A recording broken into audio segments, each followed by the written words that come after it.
starting with the dangers of consolidating your loans after July 1st, 2026, or for some people, consolidating your student loans at all.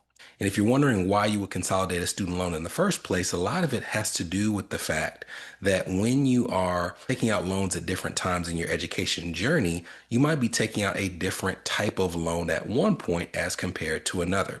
And that's really important because when you look at things like income driven repayment plans, there are several payment plans that only allow you to participate in that plan in terms of just even signing up if you have direct loans only. And public service loan forgiveness, as a much bigger example, only forgives direct loans.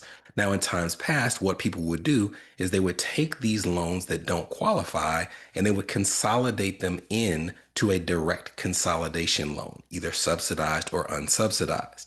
And prior to the Biden administration, what would happen when you consolidated those loans is any forgiveness credit you had on them before consolidation will be wiped away. So it didn't matter if you paid for 5 years, you'd be starting at year zero when that new consolidated loan was dispersed. Well, during the Biden administration, they changed the rules, and we're not going to get into those rules because they seem to not be in effect any longer. But the long and short of it is, instead of losing all your credit, there was some type of calculation to take in consideration what you had already had prior to consolidation.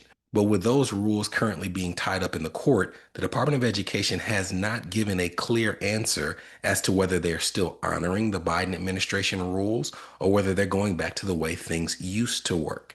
And if I were going to take a bet, I would bet on them going back to the way that things used to work, which means that you would lose all credit after consolidation.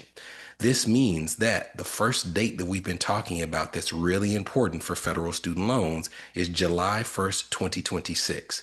That's the date by which you have to consolidate your loans if you're trying to become eligible for certain types of repayment plans. But you want to make sure that you don't do that willy-nilly, because if you're consolidating your student loans, especially ones that had previous forgiveness credits, and it turns out that you didn't have to consolidate them to be eligible for those programs, you're risking losing all of that credit if they use the rules that were in place before the Biden administration.